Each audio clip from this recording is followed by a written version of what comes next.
98.1 FM.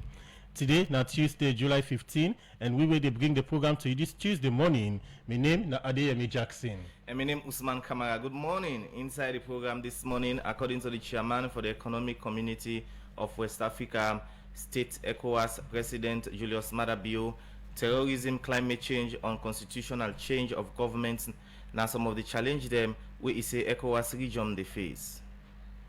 The Chief Pharmacist and Pharmaceutical Services na the National Medical Supplies Agency, Dr. Moses Betema, say police investigate 3 pharmacists them because they're not able to account for 40 cartons of free healthcare medicine them. And today inside the program, Radio Democracy go talk to the acting director for Transparency International Salon, Edward B. Kroma. We go talk about the importance of asset recovery for national development and other things them. Members, you listen to me live on www.radiodemocracy.sl and on the Europe Metal Group. They support Radio Democracy for bringing the Good Morning Salon program come to you, empowered by AfriCell. You listen to me from across the nation from we partner radio stations then Radio Shalom 89.5 na Koinadugu and Falaba District, Radio Malen 88.5, Radio 1G11.3 na Pujon District, Radio Colente 90.0 na Cambia, Radio Mwa 105.5 na Kailam, Vupad Radio na Watalon, Voice of Sandon 95.7 na Kono District, Voice of Kagene and Kamakwi on 98.0, Voice of Masoru Pujon District, Jange Radio 99.3 na Luabon District, Advocacy Radio Putloko District, Radio Kat Bami 106.7 na Tonkolimba, and Radio Arts 95.9 na Moyamba District. You can be part of the program by way you go send your message to the number 077 981 981 077 981 981, or you go now we get the Democracy Facebook page. Also, you go follow the program live. Drop a question or comment on the issues them where we discuss inside the program today. The program now Good Morning Salon. The program they continue inside the program. They take with first issue size some bike rider and keke rider then a free tongue. That is concerned about the bad road network and a more in tongue, Abadi Road, Circular Road, and other side and a free tongue. Also, then call on government through the Salon Roads Authority for make them putulia and slap them. We then say don't well for long term. For more on this, make we join reporter Fanella Edith Tontin. Any rainy season, different things that can happen like flooding. Also, people can lose their life and property them. What millions of Leones can well accident them can happen because of bad road network, as plenty of the road them during rainy season can get pothole, where this can lead to accident where people can die. This year rainy season not different from the previous one them, as plenty accidents don't they happen where this don't be concern from people. Well, the rainy season, the accidents where they happen, massive rain, they come, time the dew, we not able to see fine, also they put out the headlights, then they all, the rain it can heavy, some side and the machine they hot, some side and the machine they hot, but where they go, the bad side and the way you blunt, meet where they find, but where the rain they come, they go meet, not they don't bad. If you miss, on they meet, where the bike inside it, actually easy. Well, due to bad road and the heavy rain, where they come back. Number one, right now, when you see this, we people ride keke, you need go for take time. An example, we need for obey the traffic light. Like you call started the accident. So man, we can reach for the traffic light. You know, wait, we urgent for go. Understand? Eh? That's not voice of some bike and keke rider them. There is concern, but the bad road network na Moriton, Abadi Road, Circular Road, and other side them na Freetown, where this then say responsible for some of the accident the way they happen, where make the call on government through the Salon Road Authority for make the pothole and slap them na side them we don't well. I appeal for let government go at least help let them make Boku side them, because Boku side and the way they don't make side and the way they make actually government don't try, but side and the way they don't make, they for able to try for make the like Moriton Road so. But all them they talk about Ngoton, Yanda back all another bad place them talk about Tengbe Town Road, them portal and they don't lock where in they come they flop. So you need to know the main side for pass. So they pass the way inside the way where and the bike the pool, the bearing and they don't side and the way they slim pool. You know, for master sharp break, you know, for one, you know, then till and they all, you know, easy. They appeal to the government, any carry, let them wait for let them make the road. very important. If we road fine, possible ride safely, we may able for get any accident. The keke and bike rider them same also get this message for the company rider them, but how them for ride with caution for avoid accident. Copy keke rider there, where they speed, when they come more, where they speed. If you where they wipe the wiper, you see the something you screaming that. But if you say they go no more, sometimes they meet up for 12, meet up speed bump. As it enter the no more, sometimes they not go able to get accident. All that they need for talk to the rider there, small driver there. Because see, at more you got accident at the road now, but we see some of them confident, they don't where they can get all that TV said that because of the overspeed. Well, the advice I will give to the company riders them, now who they ride, we get for take with time. Take with time in the sense, for one, like dry season. For one, they tag one, they don't slim pool. On two, side and the way they go meet up, rain boku, water boku, at the road. You can mistakenly miss, you wear inside all than the all. But if you're not in high speed, you're not going to be able to get accident. But if you're in high speed, accident can take place. On side and like where the rain they come, the dew, like there, IMAT area there so. And advice I will give to me, company riders there, for the one with bike this rainy season, a small. The Salon Road Safety Authority, na body, where they in charge for say people learn safe na the road, we make the executive director for the authority, James Bio, talk about wetin don dey do for tap plenty accident them wey can happen. Being that we dey deal with motorcar business, being that now we get a right for certified drivers then, for getting license for made employer on different routes, there is a need for make we look into safety issue because you're not going to give license to people then, address a need for safety. I begin with a massive sensitization on the road. The executive director for the Salon Road Safety Authority, James Bio, and say SLRSA go work with other body them like the Salon Road Authority for say the road them they're in good condition and people learn safe anytime then they use the road. For the Society for Radio Democracy, Mina Fenela Edith Taunton, the report. The program now Good Morning Saloon and they come to you from the Society for Radio Democracy 98.1 FM. As will be mentioned earlier, one power headlines to read them for say today we go talk to the acting executive director for Transparency International Saloon, Edward B. Kuroma. We go can talk about asset recovery for national development and other things them with Transparency International on the donor salon. Good morning and welcome to the program Good Morning Salon. Good morning 98.1 and a very good morning to Fambulo they listen and watch we. That now is studio guest for the today edition of the program Good Morning Salon. We now Edward B. Kuroma, acting executive director Transparency International Salon. Continue for the with we now the program as we come to you shortly. The program Good Morning Salon they continue and we will look at another issue inside the program. One persons with albinism, we now the second runner up for Mr. Albinism Africa 2025. Ahmed Moa Kamara say access to medical facility, education and discrimination. That's somebody challenge them where they get. They talk this inside one interview with Get the Democracy where even they talk about somebody challenge them where persons with albinism they face in a salon. Ahmed Moa Kamara talk more to reporter Janet Masako inside this interview. We don't advocate for combat discrimination, stigmatization, misconceptions about people with albinism. We don't advocate for the rights because we save na mortal man and with safety and well-being of people with albinism. We don't give out free sunscreens, go na community for go do outreach, sensitize hospitals, schools and stakeholders. So what are some of the challenge them we not only face? As an organization, we don't face boku things them like financial constraints because most of the things that we do are just pitch in for make we know see say people with albinism then don't they go astray for help for try for provide the sunscreens them all the way they move around for go do community outreach. It costs money you get for move around. It costs time as well. And you talk about the stigma, discrimination. Even when you go advocate now other places there, you still face discrimination as they try for combat discrimination. some people don't even think say in that important we issues them more with the try for bring out important some more important things than they and we are just small group no more. But if you do some things then we in the kind of development where a little group they where they know they see that development day and constantly the issues then just they deteriorate. I don't feel say they do any developments because we get one saying when I leave no one behind, and we have been left out for a very long time.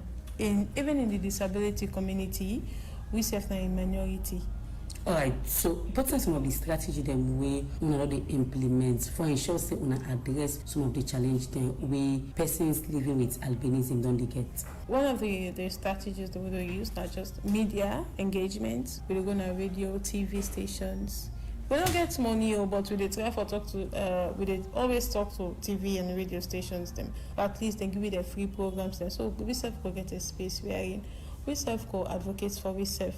Because if you don't know more, so people in can meet you, they say I want to help you, unless you talk for yourself. Because we already feel and past now we know how we strain, how we suffer with this condition, and the misconceptions. Then, Boko. Another strategy is now for make sure now for go to community stakeholders, them different agencies that where they on the right path where they align with the work they do. But another thing that the same thing, because when you go to the you say there are more important things to be done, they will just say, oh, okay, we don't hear you, we will try for work with us with you now, but at the end of the day nothing will be done. Another strategy now for get gender support group meetings them for people with albinism and parents and caregivers then we they take care of picking with albinism them in then gender meetings then they will they try for educate them about their health, their hygiene, their condition, so they go understand. Because we to find out say even the mama them where they born we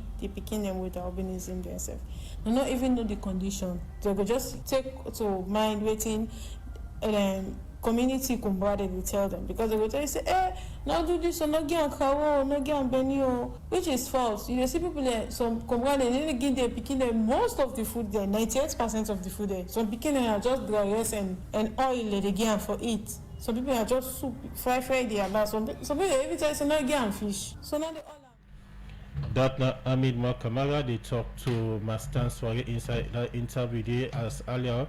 Want to apologize as earlier we mentioned Janet Massacre, but now Mastan Swari he talked to inside the interview they also say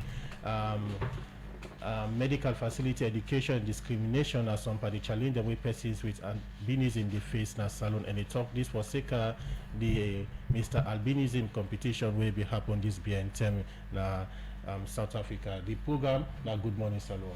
Inside the program this morning, as you read one of headlines story them, we get the acting director for Transparency International Salon, Winner Edward B. Kuma. Good morning once more. Welcome to Radio Democracy, sir. Yeah, good morning, Usman.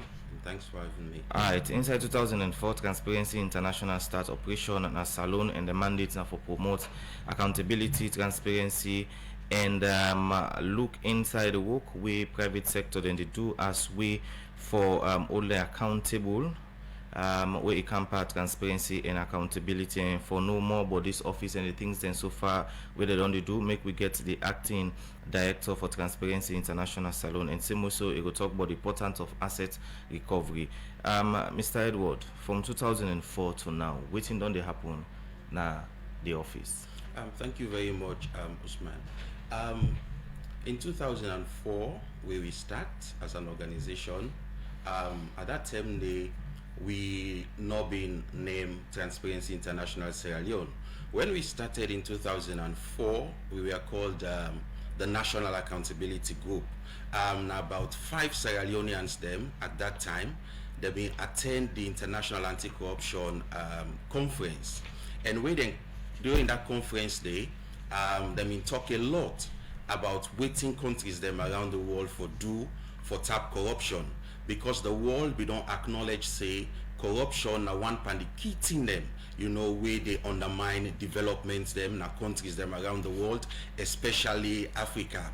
And around that time they also the United Nations don't pass the United Nations Convention Against Corruption, the UNCAC, in 2003. We give a global roadmap as to waiting country them for do, waiting them for put in place for fight corruption. So where then Sierra Leoneans they also them in camp, including Zainab Bawa Bangura, Emilka. Okay, then say, well, we don't come back. We don't go learn a lot about corruption. And we self as a country, we don't see how corruption, they undermine development, and we people, they continue for live in poverty. So let we start a civil society organization with a key mandate, now for push government for put in place the things that they're supposed for put according to the UNCAC for let we able for fight corruption. So in 2004, they started the National Accountability Group, and the focus of National Accountability Group at that time and even now that we are called Transparency International, now for promote transparency, integrity and accountability in both the private and the public sector as a way for corruption. So when we start as National Accountability Group, we don't work with government, because if you talk about fighting corruption, if you talk about putting mechanisms in place, having the appropriate laws in place for fight corruption, governments now in get for take the lead on that. So we work a lot advocating, engaging government, working with civil society organizations, because in advocacy, the more una come together and push for something, then go see the seriousness in them and go take the appropriate action. So we play a pivotal role as the National Accountability Group then for make sure say the country get we anti-corruption law, yeah, because where we gonna get that understanding day about the establishment of the UNCAC, so we pressure government at that time, and also the international community pressure government that then for put in place a law way for guide we how we for fight corruption. So the first law we get in 2000, the Anti-Corruption Act, we play a pivotal role for ensure say we get that law day in place. Then when the law starts for operate, we continue for work in partnership with the Anti-Corruption Commission, where the law make provision for, we take the lead in the fight against corruption. And from the civil society front, we also they advocate for make sure say they implement it today inside the law and get people and forget understanding, as to waiting at corruption, waiting is supposed for do in terms of reporting corruption and all of those things. But when the Anti-Corruption Commission they continue in operations, people they don't see say na plenty talk. They know they really see the Anti-Corruption Commission the bet because of the effect where corruption gets on the people of Sierra Leone. People they want for see they want the way involved in corrupt practice, they go down, because they involve inside anything then they. So we continue for push say if we for really turn this thing around and move towards having a corrupt-free nation, more needs to be done with regards to the current law where we've been get in 2000. We can look at some of them challenges here, so we don't in the fight against corruption. You mentioned say in 2004 when I start as a national accountability group. Now we look at the transition period from a national civil society group to a more international visibility. How the transition don't Alec? Yeah, thank you very much, Adeyemi. Now, like I say, where we operate as National Accountability Group, Transparency International, we na the global civil society anti-corruption network, where then get the secretariat na Berlin, Germany, and then get national chapters in over 120 countries around the world. They see the work we do as National Accountability Group and the impact we they make for make sure say the anti-corruption law effective, the commission they do in work. So then contact we, say they want we for be then contact organization inside Sierra Leone at that time. So everything we Transparency International want for do, like when they can pull the corruption perception index, accountability group when have been the contact organization. And as we don't they continue for work with Anti-Corruption Commission, make sure say they review that law of 2000 for make the Anti-Corruption Commission get more power, because people they refer to her as a toothless bulldog where they bear but the bet. So when they review the law in 2008, we push, and when the law come out now, it give the Anti-Corruption Commission more powers, wherein before this that same day, the Anti-Corruption Commission only gets the power for investigate corruption and puts together the findings and send them to the DPP office. If the DPP feels say this also meets the threshold for prosecute, then they go prosecute. But then they no mean they all go well, because we know say the DPP is somebody appointed by the political powers. So maybe if a certain case go before and will involve somebody who is highly placed politically, it go mass and day, and you know go take it to court. So the new act in 2008 give now the Anti-Corruption Commission the power for prosecute corruption, wherein they go investigate, and if they feel say it meet the threshold for take to court, they self go na court and prosecute that case day. So where we don't do all the things there, so and more offenses that now been there inside the 2008 Corruption Act, because when it started in 2000 we've been get about 8 to 12 offenses them, but corruption nothing very dynamic.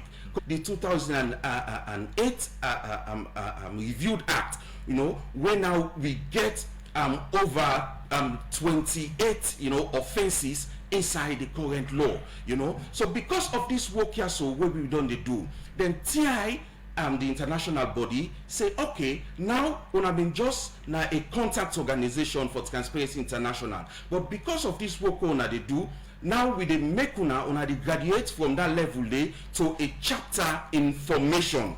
So we start the process now for let we get accreditation for become a national chapter, full-fledged national chapter of Transparency International. So we went through that process and fulfilling all the criteria. So in 2004, okay, when we started, then coming down in 2024, yeah. So in 2024, we get the full accreditation from Transparency International. So in 2010, yeah, we get the full accreditation from Transparency International, and we become the local chapter of Transparency International. And so we named then in 2010 from the National Accountability Group to Transparency International Sierra Leone chapter, with still the mandate of promoting transparency and accountability in both the private and the public sector as a way for corruption. Because outside we get transparency, they thrive, accountability, they thrive, then it will go a long way for corruption. All right, so how now they come about for doing your work? Is it that on a safe they go through ministry, department and agency then work?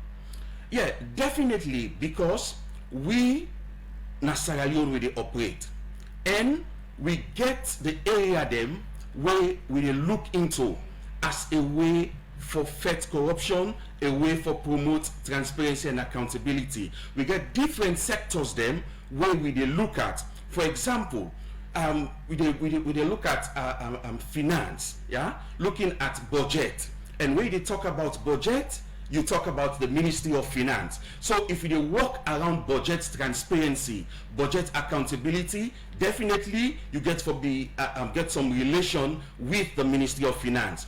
Talking about education, because education also very, very key as a service where government they provide, and plenty money where government they send towards education for make sure so we begin them get quality education. So we can do monitoring and their area, then they do advocacy for make sure say the money that when they send they use them the proper way will benefit the school picking them. So we can work with the Ministry of Education. So we work with different ministries them and even institutions them. Talking about procurement now another area where very, very key if we want to promote transparency and accountability and for corruption, because we don't see over the years plenty cases them where the Anti-Corruption Commission they take go na court. Over 80% of them cases that they are procurement related. So a lot needs to be done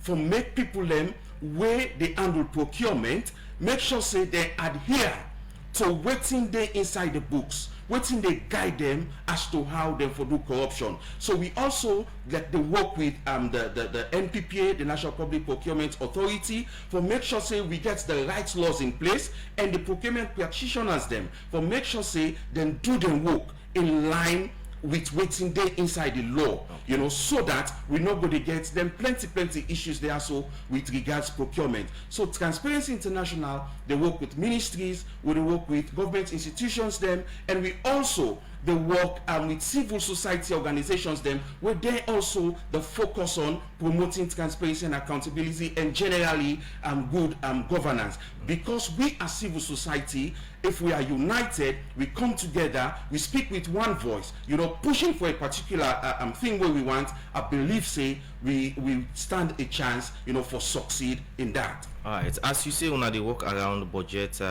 education, and one of the important things that we mentioned get for do with procurement, even the audit report. If you look, some of the issues then that way can come up in terms of procurement, and you say when they monitor during when monitoring aspects, which when find out when things say people don't utilize the money with government don't give them in the sector there we just mentioned. Well, to a very large extent, there are challenges with regards to that one day. We don't monitor for make sure say we get people then for see waiting they happen with regards procurement. But we don't see say one major problem where they affect, you know, the procurement process, where they get them challenges there so with audit reports come out as issues them. Now the fact that the internal audit departments them, now them ministries, departments and agencies they are so they're not a function effectively, because if the internal audit units them within the MDs they are so they function effectively, they are given the wherewithal for make them do their work effectively, them internally go down able for identify some of the issues they are so and get, you know, the officials them within the MDs them for do things in the right way before even, you know, audits they come for can do the auditing, we can pull that reports there.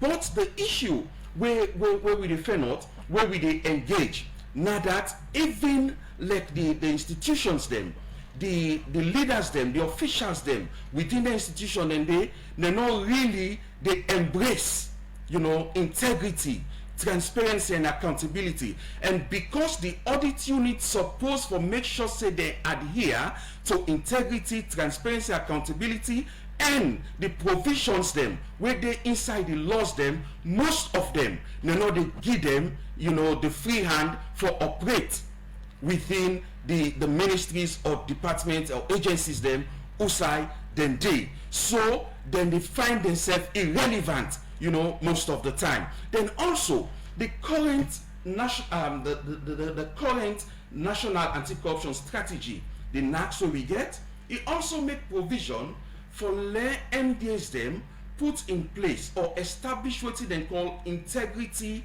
management committees. Then when then they also supposed for backup the audit unit. So if you don't get the audit functioning effectively, then you get the integrity management committees within the MDs then they where they're responsible for make sure say the operations of the MDs then they are done within the principles of integrity, transparency and accountability. I believe say if they want then they establish them now all the MDs them and the IMCs then they function effectively, they are given the powers, the wherewithal for do them work, then they go a long way for reduce the issues they are. But there are so many MDs them we still not establish them integrity management committees they are so, and even the one themselves would establish and now plenty pan them not function effectively. What thing can they say? We get budget constraints, so not able for make sure say then do X, Y, and Z. That's not supposed to be excuse, you know, because plenty things they what the IMCs they can do without serious budget implication. But it's just because those institutions are not willing for tap corruption. Some people are benefiting from it, they are enjoying from it. That's the more reason why those people not function effectively, so that then we'll continue for do business as usual. Edward Bekoma, Acting Executive Director for Transparency International, continue for deal with we in the program as they don't take way through some of the activities and way they don't do for CC, the fight against corruption in the country. Continue for deal with we in the program. The program na Good Morning Salon, and this time we'll go for this break. The kids are running wild again. Your boss is on your back. You're exhausted and run down. One of headline story them outside the chief pharmacist and pharmaceutical service, now the national pharmaceutical service